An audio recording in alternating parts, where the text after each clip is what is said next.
sempre um prazer te encontrar, meu prezado Orian Kubasky. A gente conversa no rádio, a gente conversa na televisão, a gente está conectado pelas redes sociais. O Orian está aí no 4º ano na presidência da ABRH e hoje nós temos mais um troféu ABRH. Que prazer te ver. Diego, da mesma forma, obrigado aí pelo prestígio de vocês, sempre nos nossos eventos.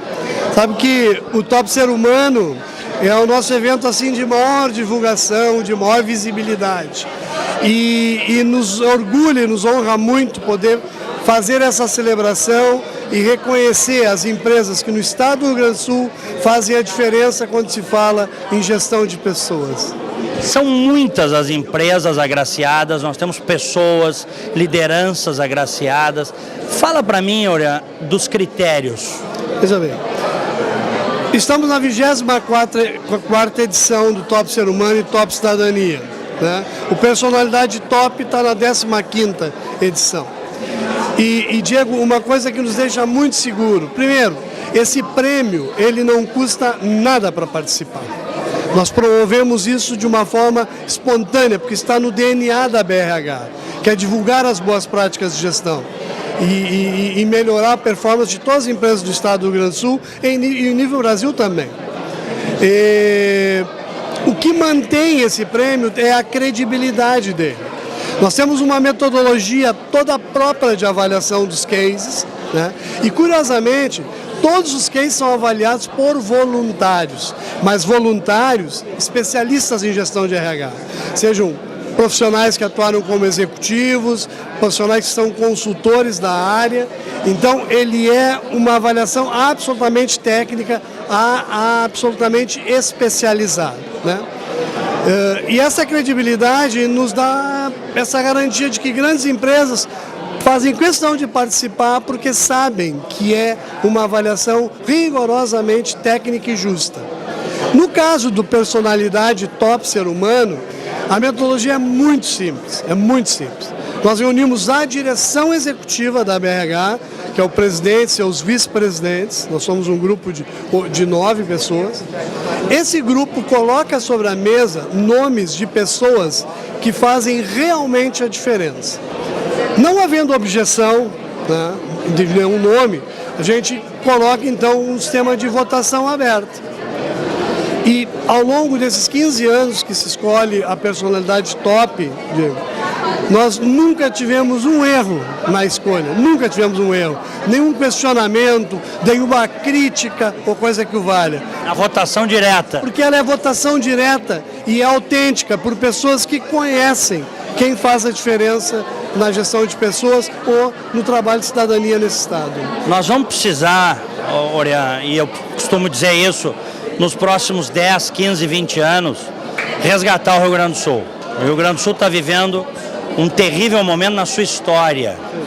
Mas se a gente for olhar aqui nós temos instituições, sobretudo do setor privado, até você encontra do setor da área estatal, mas sobretudo do setor privado, que vão muito bem, obrigado.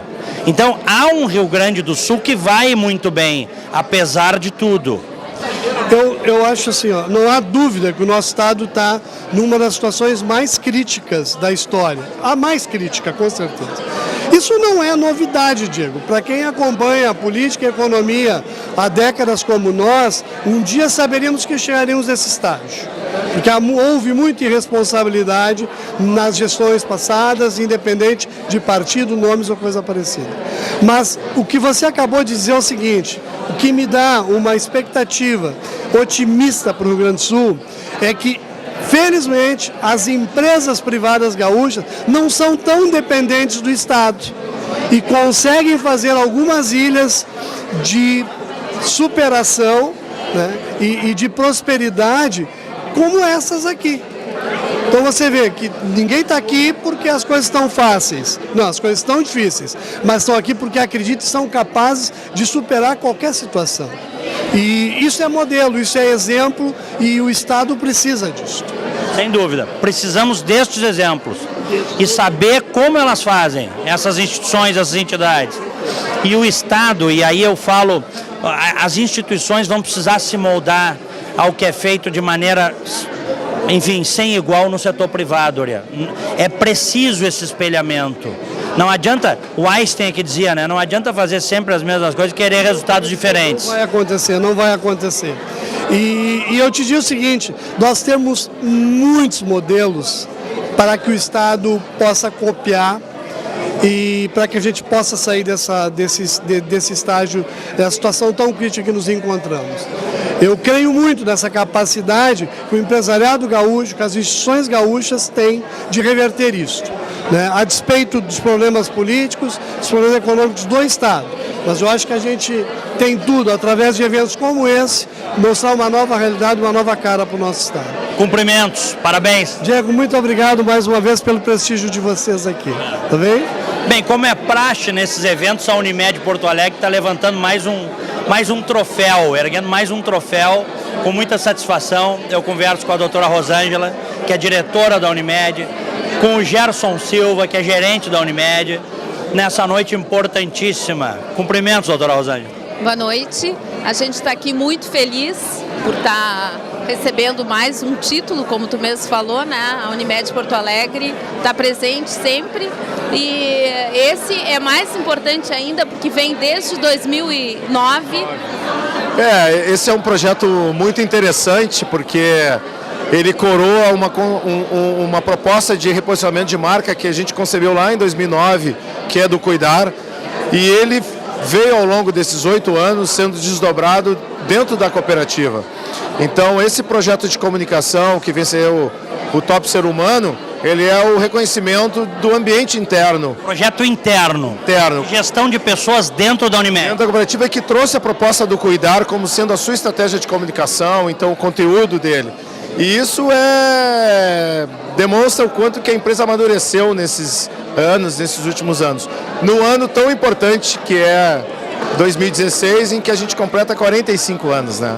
A Unimed Porto Alegre estará completando 45 anos. Então, para nós é um reconhecimento de uma entidade como a BRH, que é uma entidade séria, e estar com outras empresas aqui recebendo essa distinção realmente é um orgulho para nós da Unimed. E com desafios redobrados, né? Porque quando se ostenta uma láurea como essa, não é, doutora Rosângela? A responsabilidade aumenta. Bem, é maior, claro que sim, sem dúvida, né? Mas estamos todos de parabéns, né? E dia 3 de novembro, no Barra Shopping, nós estaremos celebrando os nossos 45 anos, junto com o Dia do Médico, que a gente vai fazer uma festa única. Estaremos aguardando. Eu já perdi as contas de quantas festas da Unimed eu tive com vocês já. Algumas, né? Algumas, eu acho que várias. No Pepsi on Stage, no Bourbon Country, e a próxima é do Barra, que é a primeira vez, nós vamos estrear no Barra. E a festa sempre tem o caráter de congraçamento, né? Os médicos trabalham muito durante o ano, produzem muito, cuidam, é uma atividade extremamente complexa, então nada melhor do que celebrar um dia tão importante. Então é uma retribuição da Unimed com seus cooperados. E a ideia é fazer essa celebração e comemorar esses 45 anos. A Unimed lida, e eu acho que sempre bom a gente ressaltar isso, com a coisa mais cara que as pessoas têm, a vida. Porque a saúde é vida, vida é saúde. E nós estamos vivendo um momento de profunda crise no país. No Rio Grande do Sul, então, a crise é mais aprofundada. E aí o desafio é manter os serviços em altíssimo nível, né, Gerson? Sem dúvida, e o que a gente observa, né, que o mercado ele é extremamente recessivo, né?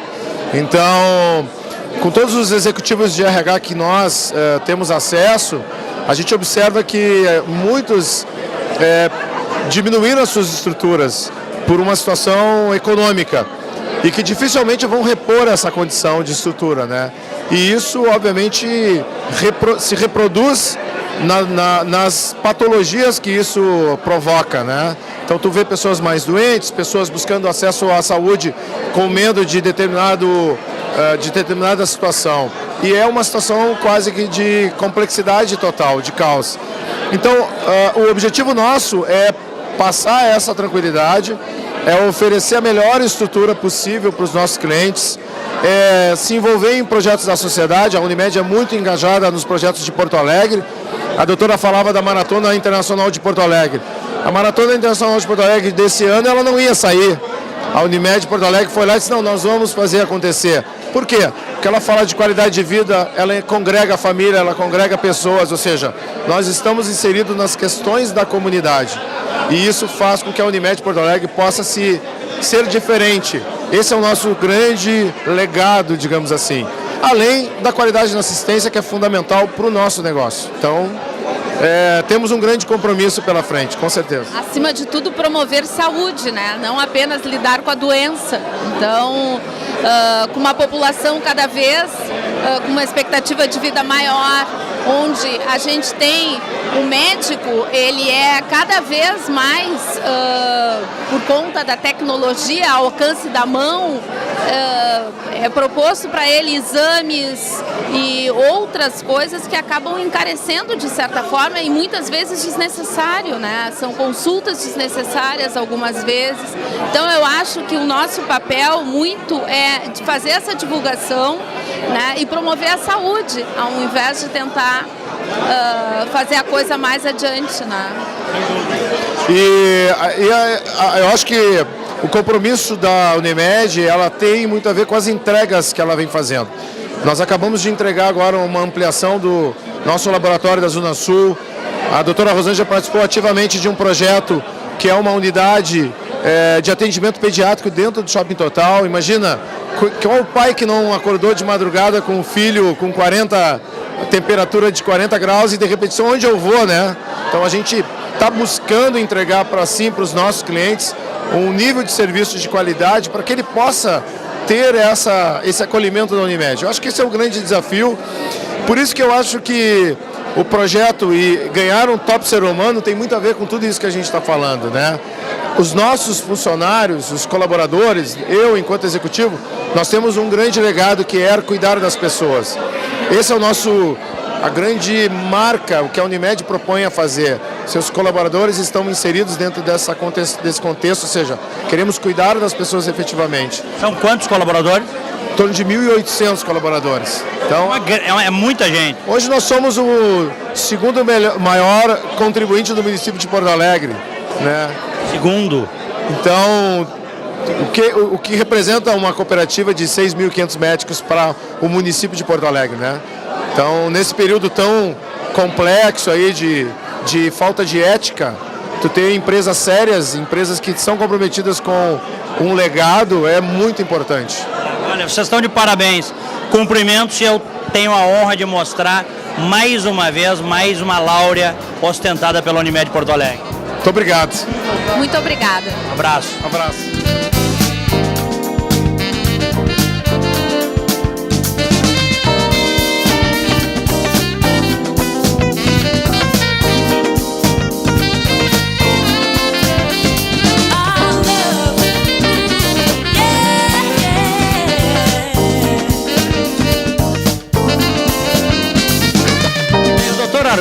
Paulo de Argolo Mendes, presidente do Sindicato Médico, está levantando mais um troféu nesta noite, aqui no Top Ser Humano, Top Cidadania da ABRH. O case desta vez é o RS, o Rio Grande do Sul, contra o Aedes. Um case que vocês apresentaram e acabou ganhando o Top Cidadania, não é, Argolo? Cumprimentos. Uma boa noite. Realmente, nós apresentamos o trabalho que realizamos. Quando a gente se apercebeu e fomos os primeiros aqui no Rio Grande do Sul, eu imediatamente entrei em contato com o secretário estadual da Saúde, montamos juntos um gabinete de crise. Quando a gente percebeu que o problema do Aedes aegypti, do mosquito, não era mais dengue e chikungunya, que a pessoa tem e acaba passando, curando, mesmo que tenha um período de sofrimento. Tinha o Zika vírus, que na grávida leva a microcefalia do feto, que é definitiva, que não tem cura. E causa retardo, enfim, prejuízo cognitivo, de movimentos, enfim, dificuldades muito grandes que a criança não vai conseguir vencer depois. Então, nós montamos todo um esquema de trabalho em parceria com a Secretaria de Saúde, conseguimos de algumas empresas Por exemplo, ganhamos 3,5 toneladas de papel que nós transformamos em folhetos, distribuímos no aeroporto, distribuímos na Freeway, mandamos para todos os postos de saúde do estado para ser distribuído. Os nossos funcionários, e quero fazer um agradecimento formal a todos que trabalharam nisso, porque foram todos voluntários. Os nossos funcionários fizeram uma coisa lúdica, fizeram uma peça de teatro e uma fantasia de mosquito. Um dos funcionários se fantasiou de mosquito, fizeram uma brincadeira com as crianças, que foi muito bem sucedida, muito informativa. Então, com tudo isso, nós tivemos uma ação bem efetiva na luta contra o Zika vírus e foi o que nos levou a apresentar esse case aqui, que nos levou à vitória, né, que estamos comemorando. Quando é que começou a surgir a questão da vinculação do mosquito, do Aedes, Zika vírus e microcefalia? Foi no início desse ano, doutor Argolo? Foi no final do ano passado. Final do ano passado começou a se suspeitar disto.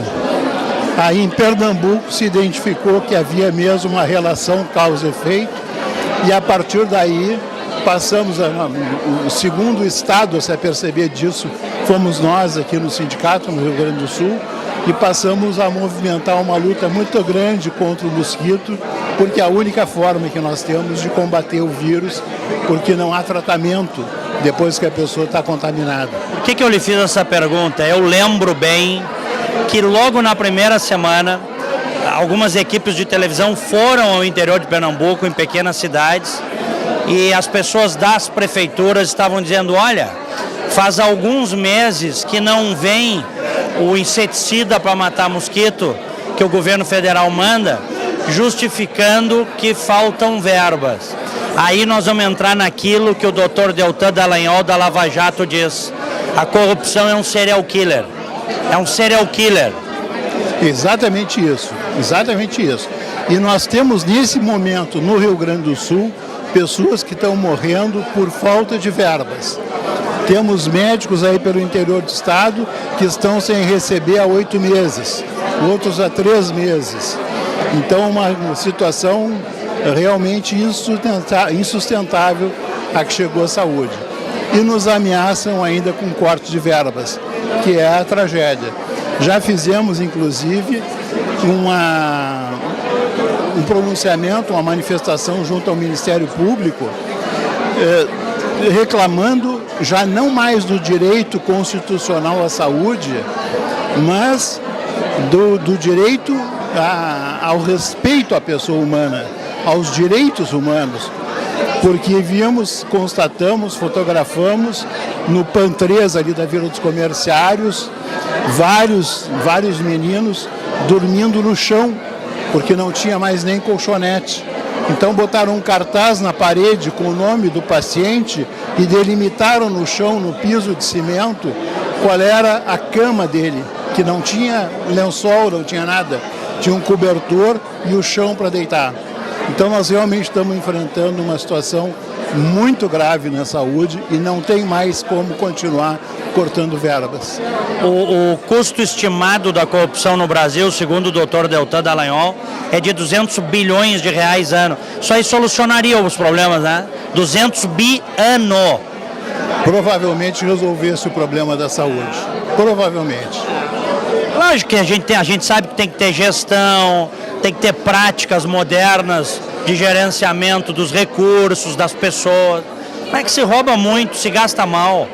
Exatamente. Agora, o problema da gestão é outro problema muito bem lembrado, porque a gente observa aí nos hospitais pelo interior, por exemplo, que os diretores de hospitais são pessoas que são amigos do provedor, são pessoas que nunca tiveram nenhuma experiência de administração e nenhuma experiência com o hospital. E passam a dirigir um hospital que é uma entidade extremamente complexa, difícil de ser manejada, né? E as pessoas sem nenhum preparo. Vou te contar rapidamente um caso de um amigo meu. Um amigo meu, funcionário público, do Estado, da Secretaria da Fazenda, se aposentou, botou uma ferragem, foi trabalhar numa ferragem, quebrou a ferragem. Aí um amigo dele, era provedor do hospital, convidou ele para ser o diretor do hospital. Então o sujeito Ele não entendia nada de hospital. nunca tinha entrado no hospital nem para tirar o apêndice. É o Del. E é, até hoje, o diretor do hospital e está lá fazendo o que ele acha que deve fazer. Sem nenhum preparo, sem nenhum foco mais adequado nesse tipo de tarefa. Doutor Argolo, nós temos gente que quebrou lojinha de 1,99 e virou presidente, doutor Argolo. É verdade. O Brasil precisa valorizar mais o conhecimento, né? Ou as lojinhas de 1,99. Um abraço, cumprimento, sempre um prazer revê-lo. Outro, muito obrigado, o prazer é todo meu. Sempre uma satisfação encontrar o doutor Gabardo, hoje secretário estadual da Saúde, que nessa parceria aí com o Sindicato Médico fizeram uma campanha belíssima, né? No sentido de conscientizar as pessoas no combate ao mosquito, ao Aedes.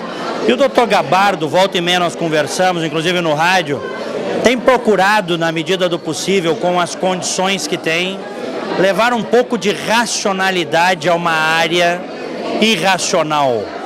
A área pública, eu sei que o senhor tem uma carreira no Estado, na área estatal, mas há setores em que não se consegue racionalizar as coisas por uma questão cultural, não é, doutor Gabardo? Sempre um prazer lhe encontrar. Obrigado, Diego, é um prazer estar falando contigo. Essa premiação do Sindicato Médico, ela tem uma série de representações para nós. A primeira é a possibilidade que o governo tem, que o Estado tem, de eventualmente fazer algumas coisas sem recursos públicos, sem dinheiro. Nós não tínhamos recursos para fazer uma grande campanha de combate ao Aedes. E o Sindicato Médico tinha essa condição, tem os espaços na imprensa, os espaços de publicidade, tem interesse em uma comunicação com os profissionais e, principalmente, tinha uma grande preocupação com o número de casos de microcefalia que estavam acontecendo no Brasil inteiro. Então nós juntamos isso, essa preocupação do Sindicato Médico, com a preocupação dos estados. Fizemos uma campanha em parceria, que hoje tem esse resultado, essa premiação, mas eu quero te dizer, Diego, que quem mais está ganhando com essa premiação hoje não é a Secretaria de Saúde, nem é o Sindicato Médico, é a população do estado do Rio Grande do Sul, que teve os menores índices esse ano de dengue, de febre chikungunya, de zika e, por consequência, de microcefalia. A população ganhou com isso. Os nossos dados hoje, quando nós confrontamos com Santa Catarina, com Paraná, com São Paulo, são tremendamente confortáveis para nós, porque nós conseguimos agir antes das coisas acontecerem. Acho que esse é o nosso papel. Nos antecipamos ao problema, buscamos uma parceria com uma instituição séria, uma instituição que tinha interesse efetivamente em reduzir a possibilidade desse dano à nossa população, e o resultado é isso que nós vimos nesse final de ano. Por que eu falei, eu bato muito nessa tecla, eu insisto muito nisso, Gabardo, na questão da irracionalidade, sobretudo no Rio Grande do Sul, do tratamento das coisas do Estado. O Rio Grande do Sul está quebrado, o governador pegou um Estado liquidado, nós estamos vendo aí 500 milhões mês de déficit, e não se consegue fazer uma discussão racional sobre a resolução do problema. Na sua área, o senhor me contou lá no programa que tem pacientes que recebem medicamentos mensais que custam um paciente centenas de milhares de reais. Né?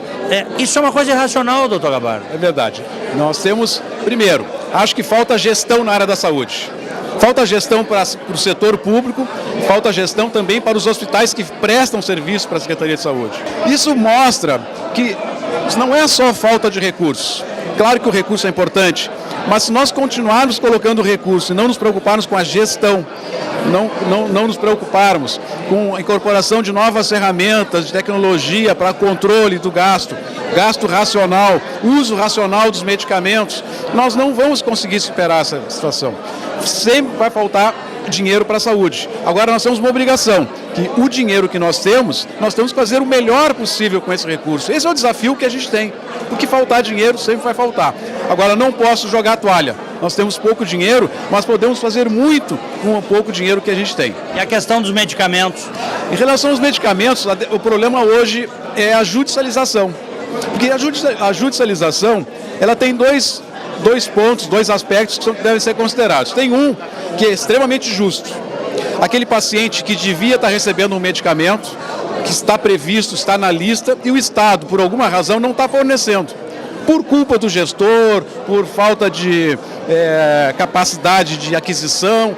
Nessas situações, eu entendo que é perfeito o papel do judiciário de exigir do poder público o cumprimento daquilo que deveria estar sendo feito administrativamente. Corretíssimo. Correto.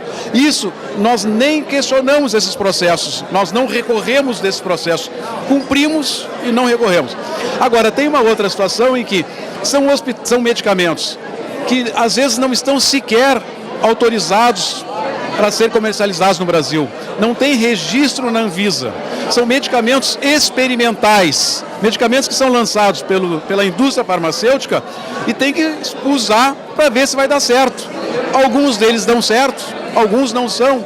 Só que quem tem que garantir, quem tem que financiar a pesquisa é o fabricante, porque depois daquilo que der certo, ele vai ganhar muito dinheiro com isso. Quando o Estado é obrigado pelo judiciário a comprar esse tipo de medicamento, nós estamos financiando pesquisa clínica, que não é responsabilidade da Secretaria de Saúde, não é responsabilidade do governo do Estado investir e financiar pesquisas clínicas. E o custo disso mês, medicamentos? Nós estamos gastando, só com decisões judiciais, 10 milhões de reais por mês. 10 milhões. Dá 120 milhões de reais só com medicamentos para a decisão judicial. A grande maioria medicamentos oncológicos, medicamentos para o câncer, que 90% dos casos o paciente não tem nenhum benefício. É o paciente que está em fase terminal, já usou todos os medicamentos possíveis e aí a família é instada por alguém e diz, olha, na Alemanha tem um medicamento lá que pode ser, então vamos lá pegar esse medicamento e vamos usar. Claro que a família, ela sempre quer fazer tudo o que é possível para o seu familiar, para o seu parente, para o seu pai, para o seu irmão. Natural, nós entendemos isso. Agora, do ponto de vista de saúde pública, isso significa, uma decisão judicial como essa, ela não aumenta o orçamento do Estado, não aumenta. Ela faz com que eu tire o orçamento de algumas outras situações para colocar nisso. Então eu deixo de fazer cirurgia cardíaca, eu deixo de colocar um paciente na UTI, porque eu tenho que pegar esse dinheiro para pagar a decisão judicial, que é de um medicamento que não vai trazer nenhum benefício ao paciente. Sempre um prazer te ver, Gabardo. Prazer é sempre meu de poder estar contigo e poder estar nos teus programas.